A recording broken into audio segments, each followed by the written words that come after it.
প্রবাসে যাওয়ার এক সপ্তাহ আগে যখন আমার স্বামী সব ব্যাগপত্র গোছাচ্ছিল, তখন আমাকে বলল, তুমি কোনো টেনশন করো না, এবার যেই কিন্তু তোমাকে নেওয়ার ব্যবস্থা করব। তখন আমি 3 মাসের প্রেগনেন্ট ছিলাম। এমন সময় আমার স্বামী আমাকে রেখে প্রবাসে পাড়ি জমায়। এরপর মাসখানিক আমার সাথে যোগাযোগ রেখেছিলেন, তাও ঠিক মতন কথা বলতেন না। আমি যখনই ফোন দিতাম তখনই কাজের ব্যস্ততা দেখাতো। এভাবে বেশ কিছুদিন কাটানোর পর আমার স্বামী আমার সাথে কোনো যোগাযোগই রাখে না, তাকে ফোনেও পাওয়া যায় না, ফোনও বন্ধ। অনেক টেনশন হচ্ছিল। ব্যাপারটা আমি আমার শ্বশুর শাশুড়িকে জানাই, কিন্তু তারা ঠিক মতো কোনো উত্তরই দিতে পারলো না। এরপর তার যত বন্ধু বান্ধব আছে তাদের কাছে খোঁজ লাগাই, কিন্তু কেউ কোনো খোঁজ দিতে পারে না। আমার স্বামী কোথায় আছে, কেমন আছে, তাকে আমি অনেকবার যোগাযোগ করার চেষ্টা করেছি, কিন্তু কোনোভাবে আমি তার সাথে যোগাযোগ করতে পারিনি। তার বেশ কয়েক মাস পর আমার কোল জুড়ে কন্যা সন্তান এলো। আলহামদুলিল্লাহ, আমি অনেক খুশি ছিলাম। আমি ভেবেছিলাম আমার যেহেতু মেয়ে হয়েছে, আমার স্বামী শুনলে অনেক বেশি খুশি হবে, কিন্তু এর মাঝে মেয়ের নামও রাখা হয়ে গেল, কিন্তু তার কোনো খোঁজই পেলাম না। এরপর একদিন হঠাৎ তার ফোনে কল দিতেই দেখলাম রিংটা বেজে উঠল, কিন্তু বেশ কয়েকবার ফোন দেওয়ার পরও আমার স্বামী আমার ফোনটা ধরলো না। এমন করে মাসের পর মাস কেটে যাচ্ছিল।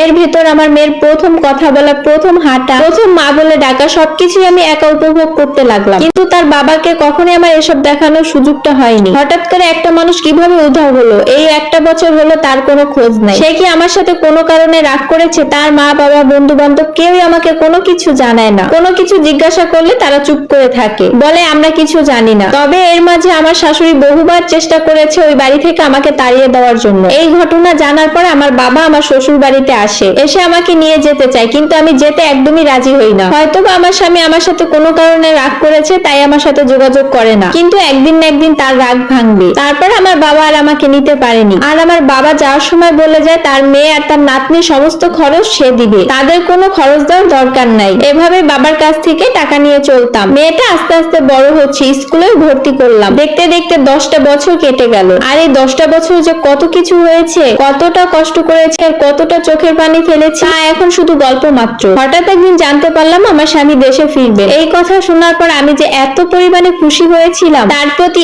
এক আকাশ পরিমাণ আমার অভিমান ছিল, ঘৃণা ছিল। কিন্তু তার আসার আনন্দতে যেন আমি সবকিছুই ভুলে গেলাম। দেখলাম আমার চোখ বেয়ে 2 ফোঁটা পানি পড়ছে। এইটা হয়তো বা আনন্দের কান্না, কিন্তু এই আনন্দ আমার কপালে বেশি সময় ছিল না। আমার স্বামী দেশে আসার পরে জানতে পারি সে দ্বিতীয় বিয়ে করেছেন এবং সেই নারীকে নিয়ে প্রবাসে পাড়ি জমিয়েছেন। এখানে ঘর সংসার আর সন্তান তার সবই আছে। এই কথা শোনার পর আমার মাথায় আকাশ ভেঙে পড়লো। আমি শুধু আমার ছোট্ট মেয়েটার দিকে তাকিয়েছিলাম। কি জবাব দিব আমি আমার মেয়েকে? তার বাবা যে এইরকম, আমি তাকে কিভাবে বলবো? প্রবাসে যাওয়ার সময় আমার স্বামী আমার থেকে পাসপোর্ট করার জন্য একটা সিগনেচার নিয়েছিলেন, যাতে করে আমাকে প্রবাসে নিয়ে যেতে পারে। মূলত সেই সিগনেচারটা ছিল দ্বিতীয় বিয়ের পারমিশনের জন্য। আর এই ঘটনাটা আমার শ্বশুর শাশুড়ি, তার বন্ধু বান্ধব, আমার ননদ, তারা সবাই জানতো। এই ঘটনাটা শোনার পর আমার শরীর এত পরিমাণে খারাপ হয়ে যায়, দুর্বল হয়ে যায়, আমি অনেকবার জ্ঞান হারাই। 2 দিন আমি মুখে কোনো দানা পানি নিতে পারি। একটু সুস্থ হওয়ার পর 10 বছরের মেয়েটাকে নিয়ে সাথে সাথে আমি আমার বাবার বাসায় চলে যাই। আমার যে আমার স্বামীর প্রতি কত শত প্রশ্ন ছিল, এতদিন সে কোথায় ছিল, কি করেছে, আমার উপর কেন এত সে অভিমান করেছে, তার মেয়েকে কেন দেখেনি, তার মেয়ে কতটুকু হয়েছে, সমস্ত ভিডিও আমি করে রেখেছিলাম। সব আসলে আমি আমার স্বামীকে দেখাবো। কিন্তু হায় আফসোস, কিছুই আর হলো না। অনেক কষ্ট পেয়েছিলাম সেদিন আমি। আমার স্বামী দেশে আসার পর মাত্র কয়েক মিনিট কথা বলেছিলাম এইসব নিয়ে। আমি যখন রাগে কষ্টে আমি আমার বাবার বাসায় চলে আসি, তখন নাকি আমার স্বামী অনেক রাগ করে। তিনি সবাইকে বলেন এভাবে মেয়েকে নিয়ে একবারে আমার বাবার বাড়িতে আসা একদমই ঠিক হয়নি। আমি খুবই অভদ্র, আমার মতন স্ত্রীকে সে রাখবে না, সে ডিভোর্স দিতে চায়। আমারও আর আক্ষেপ ছিল না, কিন্তু বাবা নামের কলঙ্ক একটা। বাবা হয়ে একটাবারের জন্য মেয়ের সাথে সে দেখা করেনি। এরপর কেটে গেল 17-18টা বছর। আমার মেয়েও বড় হয়েছে, আমার মেয়েকেও বিয়ে দিয়েছি।